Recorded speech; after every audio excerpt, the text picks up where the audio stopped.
Bienvenue dans cette vidéo. Aujourd'hui, nous allons découvrir ensemble les 10 meilleurs conseils de Marc Aurèle pour mener une vie sereine et pleine de sens. Imaginez-vous atteindre une paix intérieure qui ne fléchit pas, même au milieu du chaos. Ces principes, vieux de plus de 2000 ans, ont aidé un empereur à garder son calme dans les moments les plus sombres et aujourd'hui, ils peuvent transformer votre vie.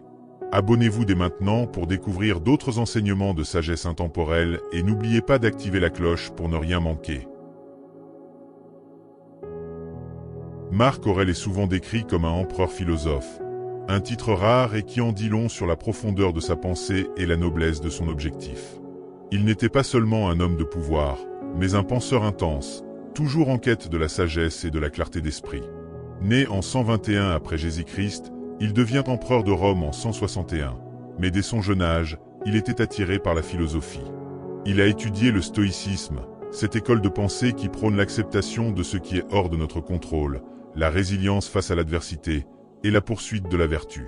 Marc Aurèle, bien que couronné empereur, se voyait avant tout comme un humble étudiant de la vie. Imaginez un instant, diriger l'empire le plus puissant du monde antique, tout en imposant de rester fidèle à des philosophiques motivés de paix et de vertu. Une tâche monumentale, et pourtant, Marc Aurèle s'est donné pour objectif de mener cette vie en harmonie avec les préceptes stoïciens. L'objectif de Marc Aurèle n'était pas celui auquel on s'attendait pour un empereur. Il ne cherchait pas à agrandir son territoire ou à laisser un héritage de conquête. Ce qu'il voulait, c'était quelque chose d'infiniment plus rare et précieux, la sérénité intérieure.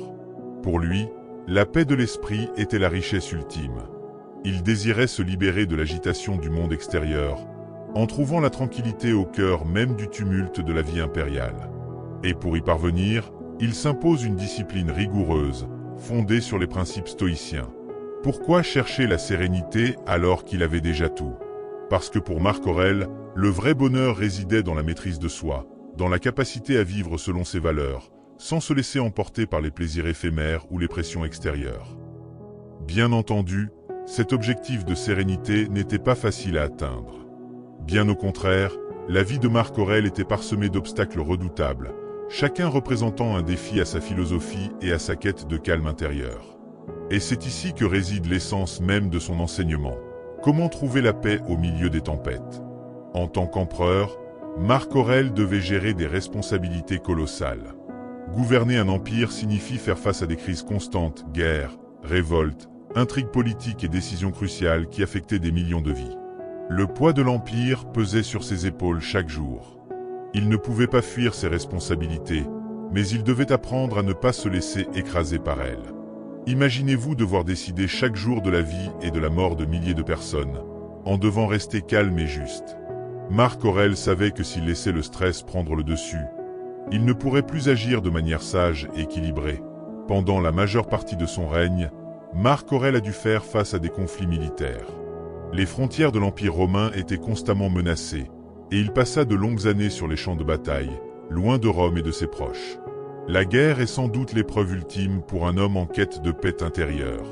Elle met les nerfs à vif, éveille la peur, la colère et parfois la haine. Et pourtant, Marc Aurèle s'efforçait de rester fidèle à ses principes stoïciens en voyant la guerre comme une épreuve qu'il devait traverser sans perdre sa sérénité. Imaginez un empereur philosophe au milieu d'un champ de bataille, méditant sur la vertu et la paix intérieure. Cela semble impossible, mais Marc Aurèle a fait de son mieux pour rester calme et cœur, malgré le chaos autour de lui. Marc Aurèle n'était pas en bonne santé et souffrait de nombreuses maladies chroniques. En tant que stoïcien, il croyait que la douleur et la maladie faisaient partie de la vie, et qu'il fallait les accepter avec courage.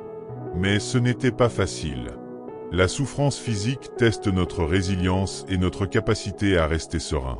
Pourtant, il refusait de se laisser abattre par ces douleurs corporelles, rappelant que le corps n'est qu'une partie de notre être, et que l'esprit peut rester libre, même lorsque le corps est enchaîné par la maladie. Comme tout homme de pouvoir, Marc Aurèle devait faire face aux trahisons, aux complots et aux tromperies. Des amis se retournaient contre lui, des alliés se montraient infidèles, et même dans sa propre famille, il rencontrait des difficultés. Le stoïcisme lui enseignait de ne pas se laisser abattre par les actions des autres, car il ne pouvait contrôler que sa propre réponse à leurs actes. La trahison et la déception, que ce soit dans la vie personnelle ou publique, sont des épreuves qui mettent notre caractère à l'épreuve. Comment rester serein quand ceux que vous aimez vous déçoivent? C'est une question que Marc Aurèle a dû se poser plus d'une fois. Si vous voulez savoir comment Marc Aurèle a utilisé ces obstacles pour renforcer sa sagesse, abonnez-vous dès maintenant. Vous allez découvrir comment, même dans les pires moments, il a trouvé la force de rester serein. Ne dépassez pas la suite, car les leçons de Marc Aurèle sont aussi puissantes aujourd'hui qu'elles l'étaient il y a 2000 ans. Maintenant que nous avons posé les bases de notre histoire avec Marc Aurèle, voyons comment il a appliqué les principes stoïciens pour relever, un à un, les défis de sa vie. Du moindre obstacle aux épreuves les plus redoutables, chaque étape lui a permis de renforcer sa sérénité et de faire de lui l'un des plus grands penseurs de son époque. Pour Marc Aurèle, la clé de la résilience résidait dans l'acceptation des obstacles et la transformation de chaque défi en une opportunité de croissance. En stoïcien, il n'esquivait pas les problèmes, mais les affrontait avec détermination, en sachant que chacun d'eux, s'il était surmonté, le rendrait plus sage et plus fort. À mesure que les défis devaient venir de plus en plus grands, Marc Aurèle se préparait à devenir non seulement un empereur, mais un modèle de sagesse. Rester stoïque face aux défis, ça ne veut pas dire ignorer les difficultés. Pour Marc Aurèle, chaque obstacle représentait une opportunité d'exercer sa sagesse et son courage. Pour un empereur, les responsabilités sont omniprésentes et parfois écrasantes. Gouverner un empire signifie faire des choix qui s'approprient des millions de vies. Marc Aurèle devait donc apprendre à gérer l'anxiété et le poids des décisions. En stoïcien, il a adopté une philosophie simple. Concentre-toi sur ce que tu peux contrôler. Dans les moments de doute, il se rappelait que certaines choses, comme les événements extérieurs ou les actions d'autrui, échappaient à son contrôle. Ce qui comptait, c'était la manière dont il réagissait face aux situations. En situation de crise, Marc Aurèle prenait le temps de méditer.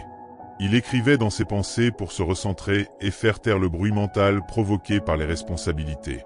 Cette habitude lui permettait de retrouver la clarté d'esprit nécessaire pour prendre des décisions sans être submergé par le stress. Vous avez du pouvoir sur votre esprit, pas sur les événements extérieurs. Réalisez cela, et vous trouverez la force.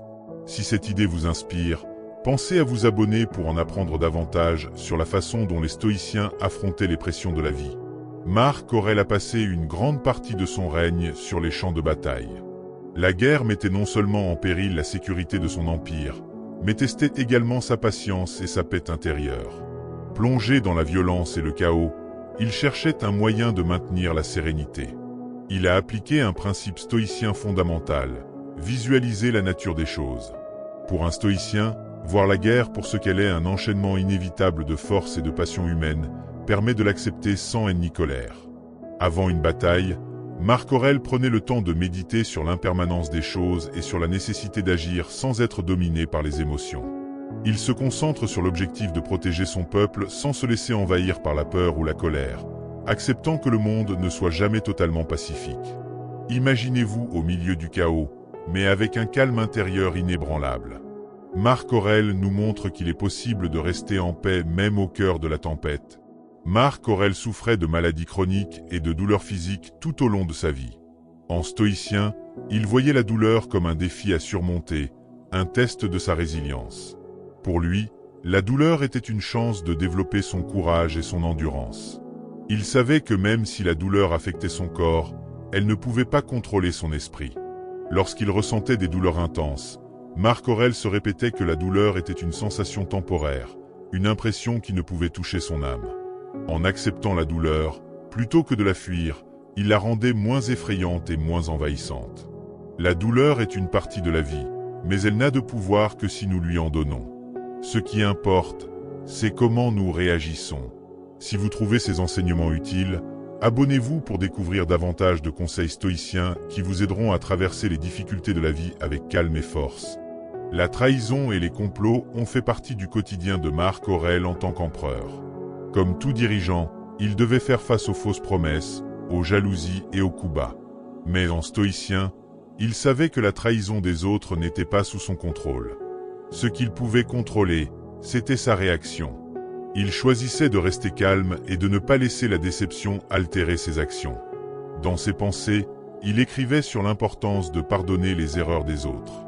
En rappelant que chaque personne agit selon sa propre perception de la réalité, il se préservait de la colère et de la rancune. Son objectif était de rester vertueux, peu importe les actions des autres. La trahison est une épreuve que nous rencontrons tous. Mais si nous pouvons contrôler nos réactions, nous sommes les seuls maîtres de notre tranquillité intérieure. Marc Aurèle possédait un pouvoir immense. En tant qu'empereur, il aurait pu facilement se laisser séduire par l'arrogance et la gloire. Cependant, il savait que la vanité et l'orgueil étaient des obstacles à la sagesse. En stoïcien, il pratiquait l'humilité en se rappelant constamment sa mortalité et la brièveté de la vie. Marc Aurèle se rappelait chaque jour qu'il était simplement un homme parmi tant d'autres. En méditant sur sa propre finitude, il évitait de tomber dans le piège de l'orgueil. Cette pratique le gardait ancré et concentré sur ce qui était réellement important, vivre avec vertu. Rappelle-toi que tout est éphémère, même la gloire et le pouvoir. Si vous avez trouvé l'approche de Marc Aurèle inspirante, abonnez-vous pour découvrir dans la prochaine partie comment ces leçons de vie peuvent transformer notre quotidien. Les derniers enseignements de Marc Aurèle résonneront sûrement en vous, car ils touchent à l'essence même de ce que signifie vivre une vie sereine et pleine de sagesse. Marc Aurèle est arrivé au terme de son parcours avec une compréhension profonde de la vie et de la nature humaine. Il a relevé chaque défi, appris à contrôler ses réactions et trouvé une paix intérieure à laquelle peu de personnes peuvent prétendre. Son triomphe n'est pas une victoire sur le monde extérieur, mais un accomplissement intérieur. Il a appris à vivre en harmonie avec lui-même et le monde qui l'entoure. En partageant ses leçons, il a offert à chacun de nous un chemin vers une vie plus sereine. Imaginez-vous un instant avec cette même sérénité intérieure. Marc Aurèle nous montre qu'il est possible de vivre une vie calme et remplie de sens, peu importe les défis. Première leçon, accepter l'impermanence. Marc Aurèle savait que tout dans la vie est temporaire, et cette prise de conscience a été pour lui l'un des principes les plus libérateurs. Il encourage à voir les choses pour ce qu'elles sont, à accepter que tout change, que rien ne dure éternellement, et que le véritable bonheur vient de cette acceptation. Cela l'a aidé à ne pas s'attacher excessivement aux choses matérielles ou au succès éphémère. Pour Marc Aurèle, méditer chaque jour sur la brièveté de la vie lui permettait de rester humble, centré sur l'essentiel, et de se détacher des désirs superficiels. Deuxième leçon, se concentrer sur ce que l'on peut contrôler. L'une des plus célèbres leçons de Marc Aurèle est de se concentrer uniquement sur ce qui dépend de nous. En stoïcien, il savait que le stress et l'angoisse viennent souvent de nos tentatives de contrôle des éléments extérieurs. Il insistait sur la nécessité de diriger son attention vers son propre comportement, ses propres réactions, et d'accepter le reste comme étant hors de notre portée. Dans chaque situation difficile, Marc Aurèle se demandait « Qu'est-ce qui est sous mon contrôle ici ?» Cette question simple l'aiderait à se libérer des inquiétudes inutiles et à trouver la sérénité. Vous avez du pouvoir sur votre esprit, pas sur les événements extérieurs. Réalisez cela, et vous trouverez la force. Imaginez tout le poids que vous pourriez relâcher en arrêtant de lutter contre ce que vous ne pouvez pas contrôler. Ce principe est l'un des plus puissants de la philosophie stoïcienne. Troisième leçon, trouver la paix dans la vertu. Pour Marc Aurèle, la véritable richesse de la vie réside dans la vertu. Il croyait que l'essence de la vie est de rester honnête, juste et bienveillant envers autrui, quelles que soient les circonstances. À ses yeux, la vertu était la seule chose réellement précieuse, car elle représentait la force intérieure qui guide nos actions. Marc Aurèle méditait souvent sur les vertus de la patience, de l'intégrité et de la compassion. En agissant en accord avec ses valeurs, il pouvait ressentir une paix intérieure durable, car il savait que ses actions reflétaient ses principes. Ne pas se poser comme homme politique, mais comme homme. Voilà véritable devoir. Quatrième leçon, voir chaque obstacle comme une opportunité. Pour Marc Aurèle, les obstacles n'étaient pas des freins, mais des opportunités de pratiquer ses valeurs et de renforcer son esprit. Au lieu de percevoir les difficultés comme des adversités, il les voyait comme des chances de développer sa résilience et sa sagesse. Ce principe l'a aidé à transformer chaque situation difficile en une expérience d'apprentissage. Dans les moments d'adversité, Marc Aurèle se demandait comment il pouvait grandir face aux défis. Cette perspective lui permettait de garder un esprit calme et d'avancer avec confiance. Imaginez si chaque difficulté dans votre vie devenait un moyen de grandir, au lieu d'être un poids. La philosophie stoïcienne nous apprend à voir les obstacles comme des tremplins. Cinquième leçon, pratiquer l'humilité. Malgré son statut d'empereur, Marc Aurèle cultivait une profonde humilité. Il se voyait comme un simple homme, soumis aux mêmes faiblesses et aux mêmes épreuves que les autres. En se rappelant constamment la fragilité et la brièveté de la vie, il évitait de se laisser emporter par l'orgueil et gardait une approche réaliste et honnête. Marc Aurèle pratiquait l'humilité en se rappelant qu'il n'était pas supérieur aux autres. Cette attitude lui permettait de rester ouvert aux autres et d'éviter de tomber dans la vanité. Rappelle-toi que tu n'es qu'un homme comme les autres, soumis aux mêmes lois de la nature. En appliquant ces leçons, Marc Aurèle a trouvé la paix, malgré les nombreuses responsabilités et difficultés de sa vie d'empereur. Sa philosophie nous montre que le véritable bonheur ne vient pas de l'absence de défis, mais de la capacité à les affronter avec sagesse et sérénité. En embrassant l'impermanence, en se concentrant sur ce que nous pouvons contrôler, et en vivant avec vertu, nous pouvons transformer notre existence en une vie de paix intérieure et de contentement. Ne vis pas comme si tu avais 10 000 ans devant toi. Le destin est sur tes talons. Sois bon pour aujourd'hui. Si vous souhaitez intégrer ces enseignements dans votre propre vie, pensez à vous abonner pour continuer ce voyage vers la sagesse et la sérénité. Les leçons de Marc Aurèle ne sont pas seulement des concepts philosophiques. Elles sont des outils pour transformer chaque jour. Dans cette dernière partie, nous voyons comment Marc Aurèle, après avoir traversé de nombreuses épreuves, partage les leçons qui ont façonné sa vision de la vie. Chaque leçon représente un aspect fondamental de la philosophie stoïcienne et vise à inspirer les spectateurs à appliquer ces principes dans leur propre vie. En terminant sur une note forte et introspective, le scénario invite à réfléchir à la nature de la sérénité et à considérer la philosophie stoïcienne comme un véritable guide de vie.